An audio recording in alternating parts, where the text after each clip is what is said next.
Olá, meu nome é Gisele Vieira de Souza, sou enfermeira, especialista em saúde da criança e do adolescente e mestre em atenção à saúde pela Universidade Federal do Triângulo Mineiro. Hoje vim conversar com vocês sobre a punção do catéter totalmente implantado em crianças hospitalizadas.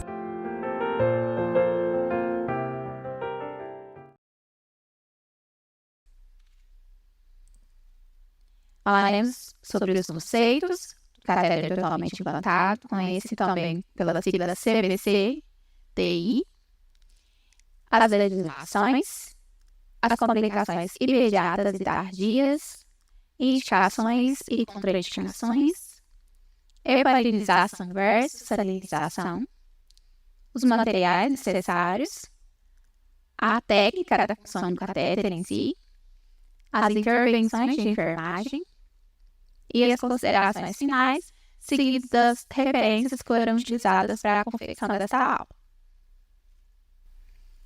Então, catéter totalmente implantado, os conceitos. Aqui eu trouxe uma foto, primeiramente, do catéter, antes de ser implantado. Nós temos, então, que o catéter totalmente implantado, ele é um dispositivo que ele vai ser implantado cirurgicamente por meio de veia periférica ou central, de preferência em crianças, geralmente é veia subclávia, que vai ser feita essa implantação. É confeccionado, então, numa loja, na cavidade subcutânea, onde é depositado esse catéter, depois de ser inserido ali na veia subclávia, que vai migrar ali para o superior da veia cava, conectado a um reservatório de titânio ou plástico, com câmara simples ou dupla, e ele é fixado sobre a face muscular do local escolhido. A gente tem outras localizações que podem ser inseridas esse catéter. Então, na região do antebraço, pode ser uma região de escolha, mas em crianças, geralmente, ele é implantado na região torácica mesmo, abaixo da região clavicular. O catéter totalmente implantado, ele vai se dividir em duas partes. Então, a gente tem a parte que a gente conhece ali como o septo, que ele é de silicone, onde a gente vai realizar as funções. O reservatório, que ele é constituído de titânio ou plástico resistente, e o catéter em si, que ele vai ter aí, então, diferentes primes, que a gente chama, que são os frentes que a gente conhece. E geralmente tem um comprimento aí de 60 centímetros, mais ou menos. E contar aqui na foto, esse catéter, então, ele vai ficar totalmente, revestido, ele não fica nada exposto para a pele. Então, quando essa criança ela vir, no pós-cirúrgico, ela vai vir com os pontos, na maioria das vezes, e esse catéter ele vai poder ser utilizado aí depois de geralmente 48 horas. Quando tiver indicação de se usar esse catéter imediatamente após a implantação do catéter venoso totalmente implantado, ele já vai vir impulsionado do bloco cirúrgico. E ele tem uma durabilidade aproximada de 1000 punções. O catéter ele deve ser, por indicação, funcionado somente com a agulha do tipo Huber, que é uma agulha angulada. Então, vai variar aí, mas geralmente aí entre 75 a 90 graus a angulação dela. Também vai ter diversos tamanhos. Geralmente, nós utilizamos mais a 20G, a 22 na área da pediatria. Essa amarelinha que eu coloquei na foto é justamente a que a gente tem aqui, que é a que a gente mais usa. Ela tem um sistema de segurança, que é uma travinha, que ela ajuda, depois na hora da retirada, essa agulha não ficar exposta. Nós temos, então, aí uma foto, de como é que fica essa agulha no porta-CAT após funcionado. Então, a gente tem um septo, 2 do coque, o chambre, a conexão, catéter e o tubo de conexão aí. Nós temos outros tipos de agulha, né? Que são os scalps, as agulhas comuns, mas elas não são indicadas por quê? Porque às vezes vai ter um desconforto para o paciente, né? Então a Rubrela veio como uma evolução mesmo, para proporcionar esse maior conforto ao paciente, segurança para o profissional que está fazendo a função, né? Ter esse sistema aí de segurança, tanto na punção quanto na retirada, além de aumentar então a durabilidade desse catéter.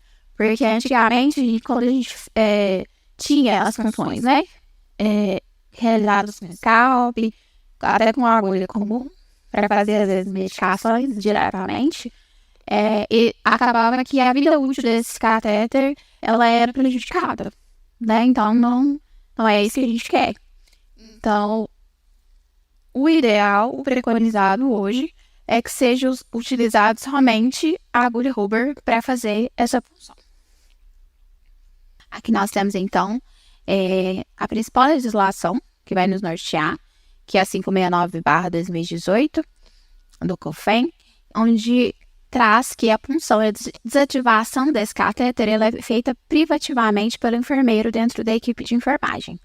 Então, isso não isenta a atuação do técnico, né? Porque nós sabemos que punções, procedimentos na pediatria que são realizados a 4 mãos são procedimentos mais tranquilos, que possibilitam, às vezes, uma orientação mais de perto para a família e com mais segurança, né? Então, sempre que possível, envolver o técnico nesse momento, justamente também, principalmente porque ele vai estar diretamente ligado aí com a manutenção, né? Com o manejo diário desse catéter, então infundindo medicações, então ele precisa estar orientado, precisam ser realizadas as educações permanentes com os protocolos voltados para eles entenderem a importância, né, dessa prestação, dessa assistência, desse procedimento.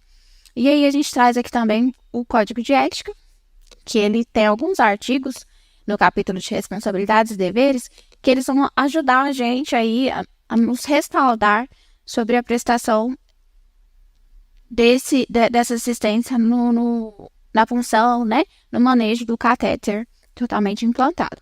Então, o 13, ele vai trazer aí sobre a necessidade de capacitação, né, avaliar qual é a nossa habilidade, qual é a nossa condição, né, técnica e científica para exercer essa atividade. O 14, ele vai trazer, então, a necessidade de aprimorar os conhecimentos técnicos também, né, em benefício da pessoa, família e coletividade e do desenvolvimento da profissão. Então, dentro da nossa profissão é importante isso. A gente entende, a gente sabe que saúde não dá para só fazer a graduação, só fazer a pós-graduação e ficar parado, achar que vai saber de 5, 10 anos atrás. Então, esse exercício de atualização é importante, porque são feitas atualizações anuais, né, semestrais até, de protocolos. A gente precisa conhecer, né, a instituição ela oferece, estão disponíveis todos os protocolos ROPS, né, publicados na página do site do hospital. Então, é importante que a gente tome esse conhecimento para nós, porque isso vai nos respaldar, né, diariamente. O capítulo 17, ele vai trazer que prestar adequadas informações à pessoa, família e coletividade a respeito de direitos, riscos, benefícios e intercorrências acerca da assistência de enfermagem. Então, é importante isso, a gente ter esse conhecimento para a gente passar, né, essa orientação aí. A orientação, né, ela é muito do enfermeiro, porque depende desse conhecimento técnico-científico, não que os técnicos não tenham, né, nós temos nas nossas equipes muitos profissionais graduados, trabalhando como técnicos, mas a gente precisa enxergar nossa posição de líder, de encarar nossa equipe e tomar pra gente essa questão. A gente vai fazer uma orientação respaldado, né, nos protocolos, nas normas, pra gente ter mais segurança. E no capítulo 18, respeitar e reconhecer e realizar ações que garantam o direito da pessoa ou de seu representante legal de tomar decisões sobre sua saúde, tratamento, conforto e bem-estar. Então, nós estamos como educadores também. Então, essa parte de saber o que nós estamos fazendo, de ter esse conhecimento, de procurar sempre nos atualizar, vai nos respaldar nesses artigos aí para que vão nos nortear durante o procedimento. Trouxe, então, as complicações imediatas e tardias. Então, nós identificamos desde o ato cirúrgico, né, que essa criança vai ser submetida para a implantação desse catéter, até uma oclusão do catéter já após essa implantação. Então, como imediatas, nós temos aí hematomas, embolia gasosa, complicações decorrentes do ato anestésico, tamponamento cardíaco e intolerância ao catéter também, que pode acontecer. Mas é um catéter de titânio, né? Mas são pequenos os casos, né, de rejeição, de intolerância, mas que podem acontecer. As complicações tardias, então, nós vamos ter aí trombose, infecção, migração do catéter, ruptura ou fratura do sistema e oclusão do catéter, que é a nossa complicação tardia e que é a mais frequente, que mais acontece. Então, eu trouxe justamente ela, né? A oclusão do catéter, então, é a mais frequente. Ela vai ser caracterizada, então, pela incapacidade de infundir soluções ou aspirar sangue, né? Então, nem sempre o não aspirar sangue significa que o catéter está ocluído. Mas após, né, essa punção bem sucedida, o catéter já tá ali ativado na criança e já infundiu às vezes alguma medicação, ou teve uma pausa, e acontece de que quando nós vamos às vezes fazer um teste de aspiração e o sangue não vem, eu vou infundir algum soro, alguma solução e não tem sucesso. Então, a gente vai começar, então, realmente a suspeitar de uma oclusão. Ela pode ser classificada, então, como trombótica, né? A oclusão trombótica, então, ela vai ser formada aí por coágulozinhos mesmo, sanguíneos, formação aí de biofilme. A mecânica, que ela ocorre como às vezes uma dobra desse catéter mesmo, pode ser no momento aí, às vezes, de implantação mesmo, ou após o uso desse catéter. Tem casos a gente tem, inclusive, inversão do catéter dentro da lojinha subcutânea, às vezes ele não ficou bem fixado, ou então, às vezes, no manejo pode ter usado alguma seringa que vai fazer uma pressão muito grande e às vezes pode acontecer alguma dobra, alguma coisa que vai causar mecanicamente a oclusão desse catéter.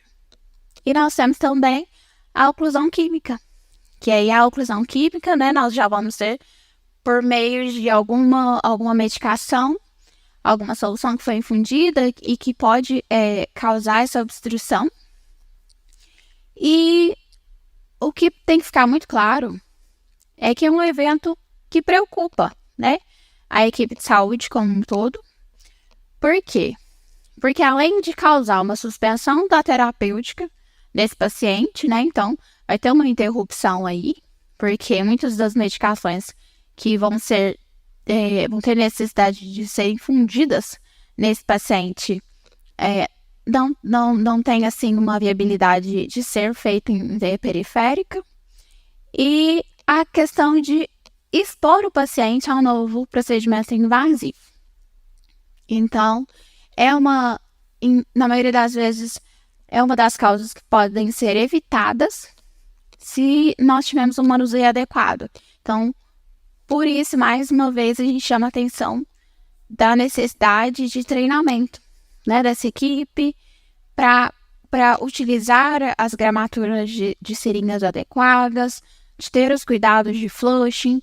Então, assim, para a gente conseguir manter esse catéter, né, por um tempo maior e que dure, né, durante toda a terapêutica aí desse paciente.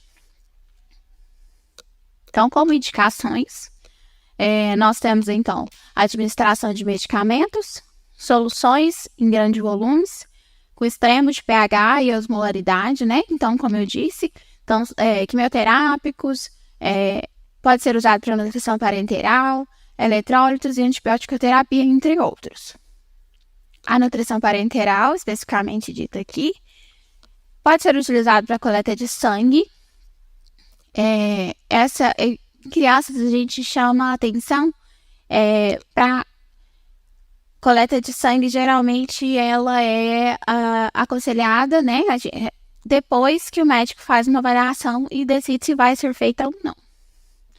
Porque às vezes pode ser que possa ter uma obstrução aí desse catéter se a gente retirar uma quantidade de sangue, se não tiver um cuidado, às vezes depois de lavar isso ali, né? Porque pode ser uma das causas de oclusão de catéter. E administração de hemocomponentes e hemoderivados. Contraindicações. Contraindicações nós temos, então, as lesões cutâneas locais. Então, sempre que a gente for fazer uma punção, é super importante que a gente faça o exame físico do local, para a gente identificar se aquela criança que chegou ali no nosso serviço, né, se ela está apta para ser puncionada. Então, durante o exame físico, a gente perceber sinais logísticos, né, no sítio de inserção do catéter, um edema, uma hiperemia. Então, é importante a gente fazer essa avaliação. Ou se ele tiver uma hemocultura positiva pelo catéter, então já é contraindicado, né? A administração de soluções viscosas, então contraste, sob pressão, exceto quando utilizado catéter totalmente implantado de alto fluxo. Então, a mesma questão da coleta de sangue. Então, a gente, dependendo do time, se for muito pequeno, e a gente for fazer uma pressão ou positiva ou negativa, ou contra o fluxo, então isso pode ocasionar, às vezes, até um rompimento do catéter. Então, é importante ter esse cuidado, né? Avaliar sempre. Então, se eu vou para o momento de punção, não é só um momento de punção, é um momento onde eu vou avaliar aquele paciente enquanto enfermeiro, e por isso tem que ser o enfermeiro, né? E saber identificar se eu posso puncionar ou não. E aqui é um tema muito polêmico, mas que já é antigo, né? Que é a questão de heparinizar ou salinizar este catéter. Então, durante meu mestrado, foi o tema, né? O tema do meu mestrado foi sobre o catéter totalmente implantado. E durante revisões, a gente percebeu, né, que os estudos, eles não trazem, não temos estudos que sustentam que a heparina, ela é mais eficaz do que a solução de salina. Então, o que a gente tem é justamente o contrário, que a solução de salina, ela é tão eficaz quanto a heparina como solução de bloqueio do catéter. Porque a heparina, ela tem um tempo de ação curto. Então, por mais que a gente faça na técnica ali de turbinamento, né, que a gente vai preencher ali aquele catéter com a heparina, ela vai perder o efeito. Então, além de ser mais caro, né, em pediatria a gente usa bem pouquinho, então, do frasco, a gente vai aspirar aí 0,2 e completar o restante com soro. E aí acaba que ocasiona um desperdício, né? Então, hoje, no protocolo institucional que está atualizado, nós não utilizamos mais a heparina. Somente a salinização mesmo, ela é suficiente para manter esse catéter aí pérvio, né? Então, o que vai demandar o critério de escolha entre um ou outro são os critérios clínicos dos protocolos institucionais, que é o caso que eu falei. Então, o nosso hoje ele já traz essa atualização, que é feita somente a salinização do catéter, tanto nas manutenções. Às vezes nós temos no hospital às vezes paciente que vai lá só para fazer, às vezes a manutenção desse catéter, então vai ser feita a salinização e não a heparinização. A não ser que às vezes por prescrição médica, alguma coisa muito que fuja fora, né? O médico entenda que ele precise ser heparinizado de alguma maneira. Mas o protocolo institucional, ele traz a salinização. E é recomendado, então, quando a gente vai fazer essa salinização, a técnica de pressão positiva. Então, além de turbinar esse momento, né, que a gente está injetando o soro fisiológico, o cloreto de sódio, nós vamos ter, então, aí a pressão positiva. Então, nos últimos 0,5 ml ali, a gente clampeia, né, para remoção e lavagem do catéter adequadamente.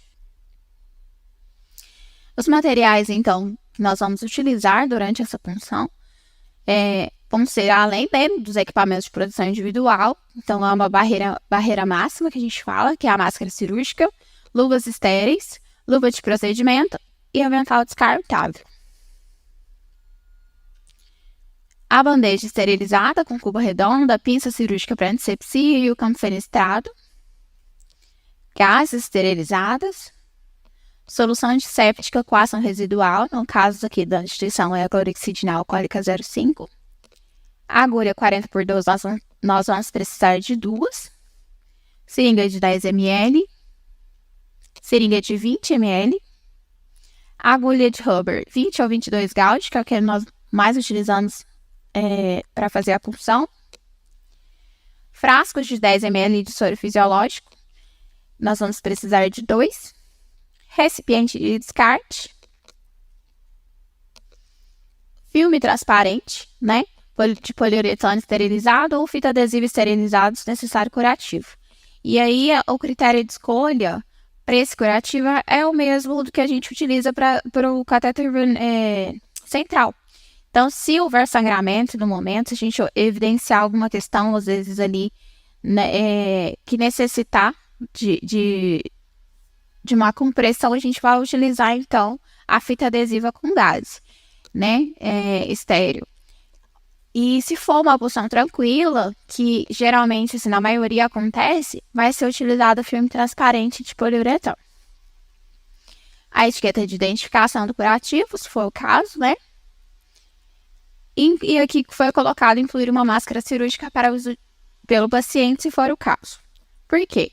É preconizado o uso de máscara durante a punção do catéter para crianças maiores de 2 anos.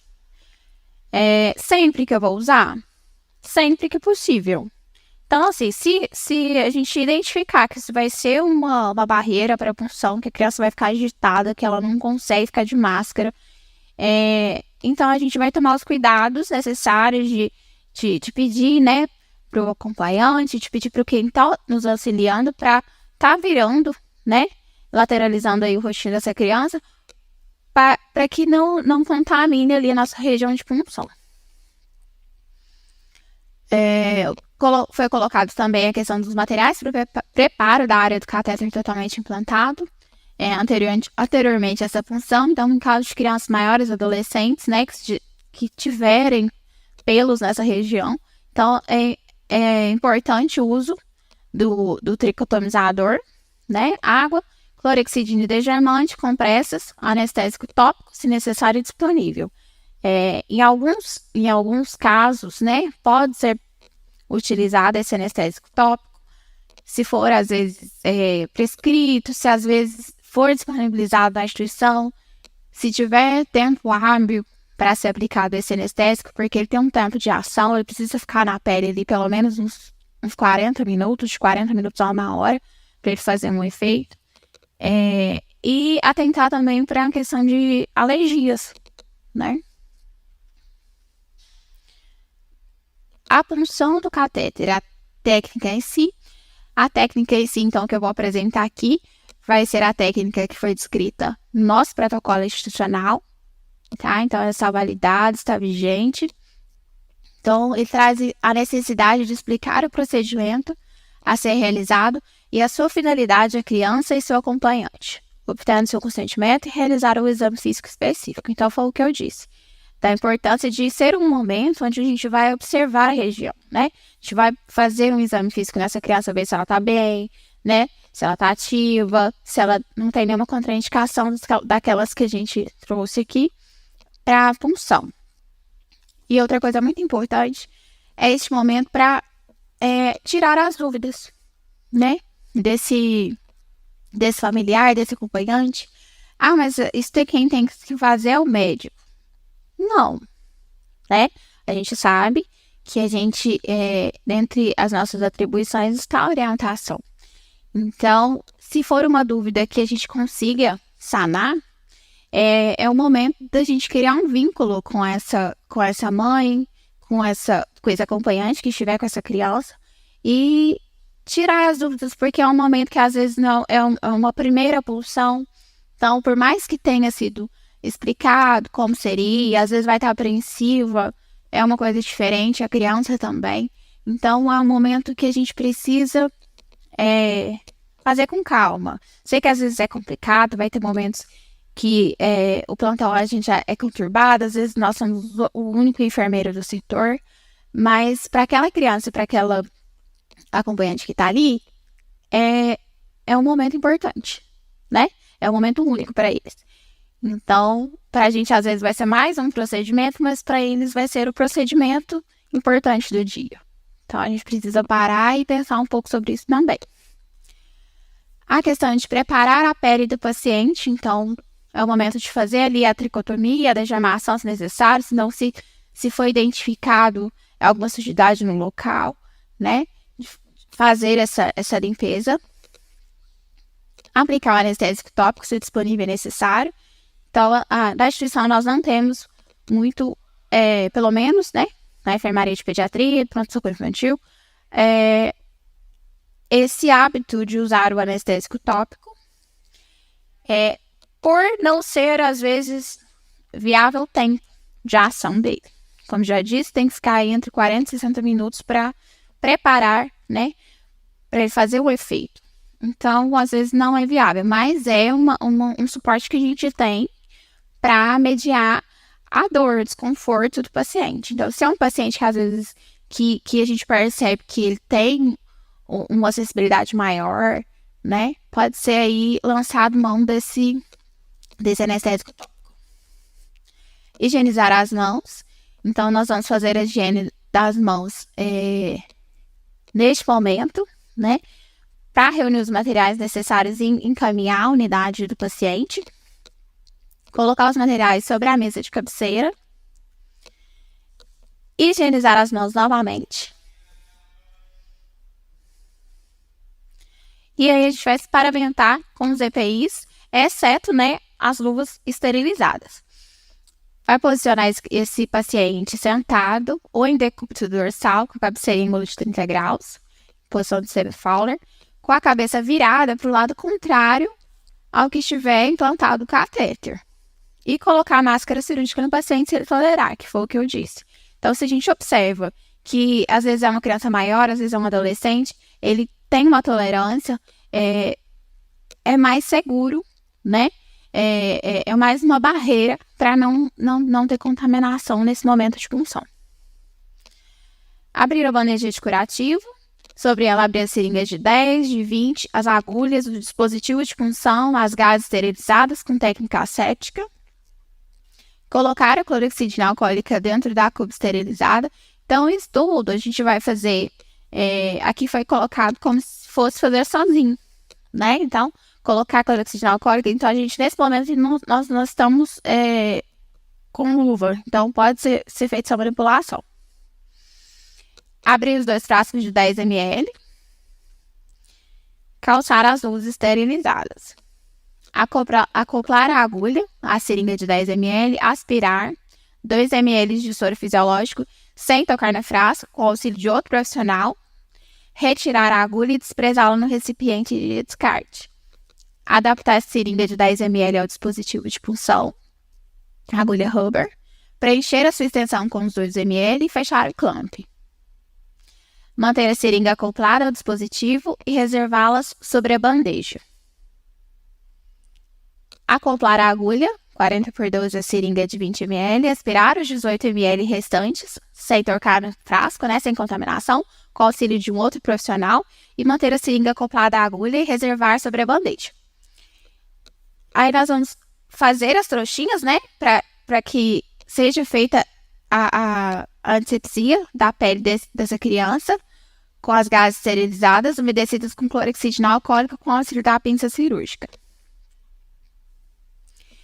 Realizar, então, a antisepsia na região de implantação do catéter, iniciando pela região central, em movimentos circulares, crescentes, até um diâmetro de 10 centímetros mais ou menos, e desprezar a trouxinha do recipiente de descarte. Colocar, então, o campo fenestrado sobre a área da câmara do catéter, de modo que expõe o sítio de punção. E aí, este momento, que é um momento que, às vezes, para quem nunca funcionou, ou às vezes vai achar um pouco complicado, a gente já trouxe a foto do catéter. Então, é assim, geralmente é uma superfície oval ou redonda. Então, a gente vai precisar delimitar a câmara, né, o reservatório sobre a pele com a mão não dominante, segurando entre os dedos, polegar e indicador. Pegar o dispositivo de punção, acoplado à seringa de 10 ml com a mão dominante, remover o protetor da agulha e puncionar a região central da câmara. Então, nós vamos delimitar ali com a mão não dominante e vamos puncionar na região ali central, inserindo o dispositivo em ângulo de 90 até tocar a parte inferior delicadamente. Então, a agulha de rubber, ela vai justamente nos auxiliar aí, porque ela já é uma agulha angulada, né? Nesse ângulo de 90. Então, ela veio para facilitar esse momento de punção. Realizar a abertura do clamp, tracionar o êmbolo da seringa, aspirando em média 2 ml em crianças. Clampear a extensão do dispositivo de punção. Retirar a seringa de 10 ml e desprezá-la no recipiente de descarte. Pegar a seringa que está preenchida com 18 ml de soro, retirar a agulha, acoplar a seringa ao dispositivo de punção, desclampear a extensão do dispositivo e realizar flush na câmara com toda a solução, evitando fazer demasiada pressão. A agulha deverá ser desprezada no recipiente de descarte. Realizar o procedimento de salinização do catéter por meio da técnica de turbilhonamento e pressão positiva, que foi o que eu expliquei lá. Então, além de fazer os turbilhonamentos, a hora que faltar mais ou menos aí 0,5 ml para a gente infundir, a gente já fecha o clamp. E se for realizada a retirada do dispositivo agulhado, né, o procedimento curativo, se for instalação de medicamentos de soroterapia. Clampear a extensão do dispositivo de punção, retirar a seringa de 20 ml acoplada ao dispositivo de punção e desprezá-la no recipiente de descarte, instalar o medicamento ou solução prescrita, retirar o campo fenestrado, fazer o curativo oclusivo com fixação de dispositivo de punção, utilizando filme transparente ou gases esterilizados, fita adesiva, fixar a etiqueta de identificação no curativo com os dados, data, horário e nome do responsável, retirar os EPIs, recolher os materiais, recompor a unidade do cliente, colocar o cliente em posição confortável, adequada e segura e dar destino, então, adequado aos materiais, encaminhar os descartáveis ao expurgo e, finalmente, higienizar as mãos. Nós vamos, então, depois de toda essa técnica de punção, né, é proceder, então, com registro, que é uma das etapas mais importantes da nossa ciência também, que é a anotação ou evolução de enfermagem, que é proceder, então, com essa anotação ou essa evolução, constando o tipo e a numeração da agulha que nós usamos, se houve presença de fluxo e refluxo no catéter, se foi um procedimento para administração de medicamentos, soroterapia, salinização, o aspecto da pele no momento da punção e a presença de ocorrências adversas e as medidas, as condutas que foram tomadas durante o procedimento. Trouxe aqui, então, algumas intervenções de enfermagem, né? Então, orientações, intervenções que nós poderemos fazer durante essa punção. Recomenda-se, então, que essa manipulação de dispositivos ela seja feita de 24 a 72 horas após a implantação. Geralmente, ela fica entre 48 horas. Mas, caso seja necessária a utilização imediata, o catéter ele vai vir puncionado do bloco cirúrgico, tá? Observar se há formação de hematoma na área de implantação do catéter, de edema, né? No pós-operatório imediato. Realizar essa punção preferencialmente e, se possível, após o banho, porque aí a gente pode pular a parte da degermação, né? Então, mas assim, nem sempre isso vai ser possível, porque às vezes o paciente ele vem de outra cidade, né? Às vezes ele não vem com o banho tomado. Então, se observar sujidade no momento aí da punção, a gente proceder com o preparo da pele ali com a degermação, com a escovinha. Funcionar o catéter totalmente implantado com agulhas específicas, a fim de prevenir micro-rupturas do silicone da câmara. Foi o que eu falei, da importância de se utilizar a agulha Huber para evitar mesmo extravasamento e aumentar a durabilidade desse catéter. Realizar o exame físico diário da área do catéter totalmente implantado e do local de inserção do dispositivo de punção. Então, a partir do momento que eu vou ativar esse catéter, eu tenho que avaliar, né? Eu tenho que avaliar o quê? Tenho que avaliar se meu curativo ele precisa ser trocado, né? Se a área ali ela está edemaciada, se tem, às vezes, suspeita de algum extravasamento. Então, tudo isso precisa ser reavaliado diariamente. Utilizar somente seringas com graduação de 10 ml ou superiores para manipulação do catéter. Então, isso aqui é uma das coisas mais importantes e é uma das principais causas de oclusão e de rompimento de catéter, a utilização de seringa com graduação menor que 10 ml, né? De 3 ml, de 5 ml, porque vai exercer uma pressão muito grande num time que é reduzido, né? Se às vezes a gente tem um catéter já adulto e ele já rompe, imagina de um pediatra. A troca do curativo com gás em 48 horas, com filme de poliuretano a cada 7 dias. Mas assim, tem que ficar específico, porque tem esse tempo do curativo com filme de 7 dias. Mas se eu acabei de fazer meu curativo e no plantão da noite esse curativo ele estiver solto ou apresentar sujidade, eu não posso deixar ele para daqui 7 dias, porque a durabilidade dele é de 7 dias. Então, ele é troca imediata. E isso vale para qualquer tipo de catéter. A troca de agulha Huber é a cada 7 dias. Então, se eu avaliei diariamente ali que não tem nada, né? Nada que me mostre que tem um sinal flogístico, que não está ocluído, então eu não preciso retirar essa agulha antes de 7 dias, tá?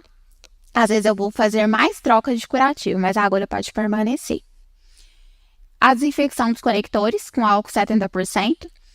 Então, exemplo, three-way, sempre antes de serem acessados, que é uma medida que... Essa é uma das medidas preconizadas pela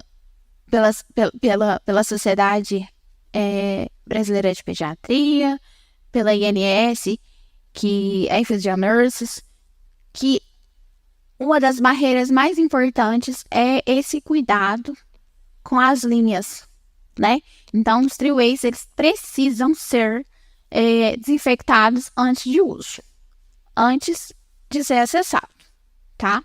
Realizar flushing antes, entre e após a infusão de medicações e de hemocomponentes com 5 ml utilizando técnica de turbulionamento. Então, isso aqui também é uma das questões mais importantes para evitar a oclusão, que é a realização do flushing. Então, nós podemos prescrever isso, né? Então, a prescrição de enfermagem, realização de flushing, a desinfecção, a prescrição de enfermagem. Então, mas a prescrição de enfermagem é só a parte de alta dependência. Mas, então, vamos orientar a equipe que precisa ter esses cuidados, né? Orientar crianças familiares envolvendo no cuidado do catéter durante a hospitalização e no preparo para o hospitalar.